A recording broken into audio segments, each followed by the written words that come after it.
Hey guys, welcome back to the channel. This is Side Dental Vlogs और today's topic is very important. It's about growing your practice.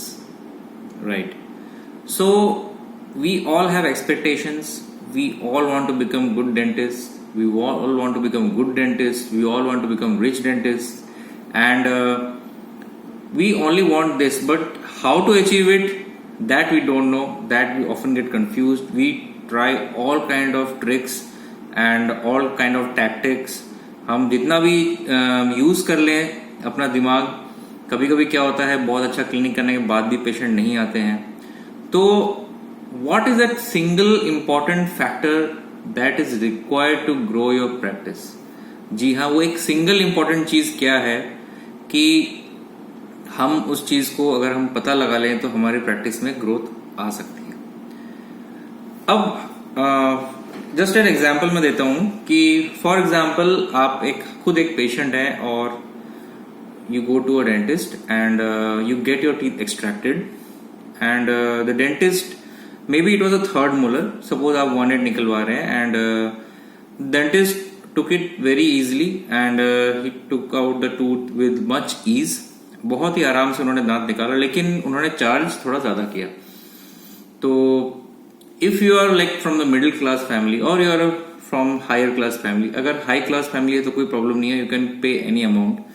But suppose if a poor patient comes to the clinic and you extract the third molar, right, and you charge 3,000 4,000 from them, so that will give a negative and wrong impact for dentists towards the society.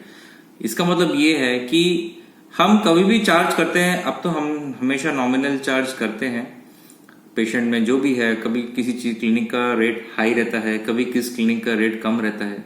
लेकिन वो एक single important factor जिसके बारे में बात कर रहा हूं वो है कि हमको पेशेंट के नजरिए से हमको देखना चाहिए कि पेशेंट, अगर आप खुद पेशेंट होते हैं तो फिर किस तरह की सिचुएशन को आप संभाल सकते हैं.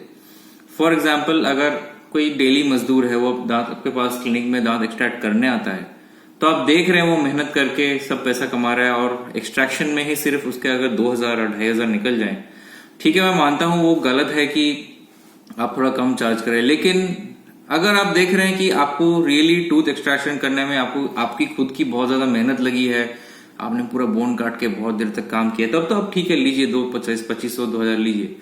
लेकिन इन टाइप ऑफ पेशेंट्स को, जब पेशेंट्स आपके क्लिनिक में आए तो आप ये जरूर बोलें कि देखिए सर, अगर दांत जल्दी से निकल गया तो तुम्हारा कम चार्ज लूंगा और कम चार्ज लीजिए भी, ठीक है. ऐसा नहीं कि हर केस 8 आपको 2,500 या 3,000 ही लेना है.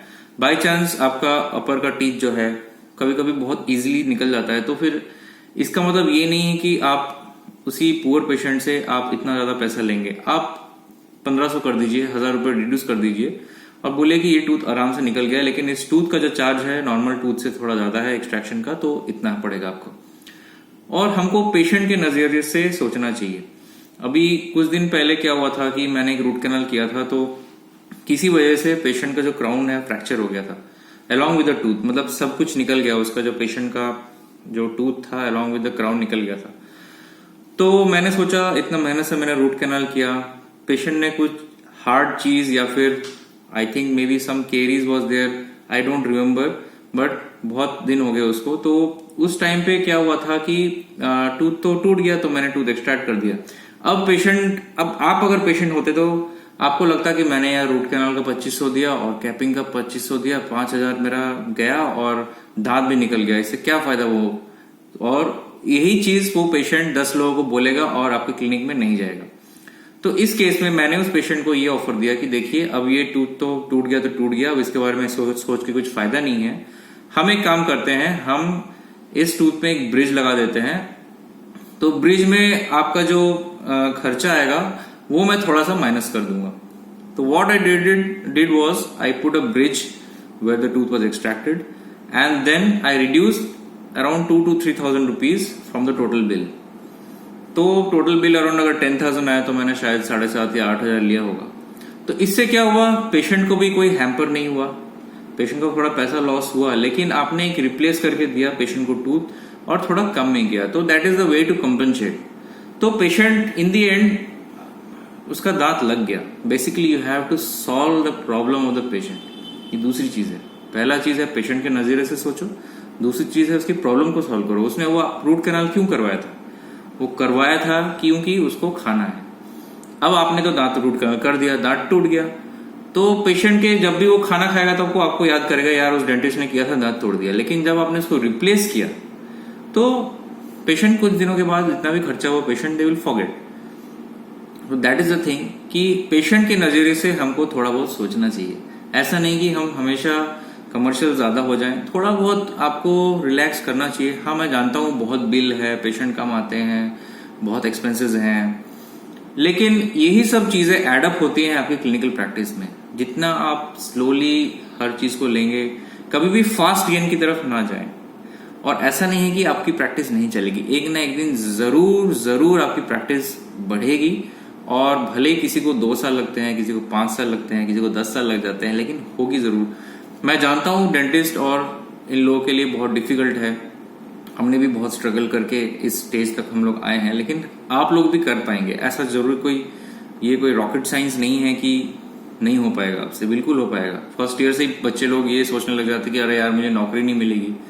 अरे आप नौकरी के लिए क्यों सोच रहे हो? आप तो पढ़ने आए हो तो पढ़ाई करो। अभी से अगर आप नौकरी के बारे में सोचेंगे, अभी से ही अगर आप सोचेंगे कि मुझे एमडीएस मिलेगा कि नहीं, अभी से अगर आप बोलेंगे मेरे से प्रैक्टिकल नहीं होता, तो हाउ विल यू लर्न? जब आप हर चीज को अच्छे से करेंगे, प्रैक्टिकल को थ्योरी से अच्छे से कंपेयर करके पढ़ेंगे, उसके बाद ही ना आप फ्यूचर में अच्छे से प्रैक्टिस कर पाएंगे। तो क्लिनिक में भी वैसा ही है। क्लिनिक में जब भी आप काम करें, हमेशा यह ट्राई करें कि पेशेंट का भला हो और आपको भी प्रॉफिट हो, पेशेंट को भी आपके काम से प्रॉफिट हो। तो यही था आज का video. I hope you would like it. और आपको मेरा जो इस बात का मीनिंग है आपको समझ में आया होगा कि अगर आपको प्रैक्टिस ग्रो करनी है तो पेशेंट का दिल जीतो।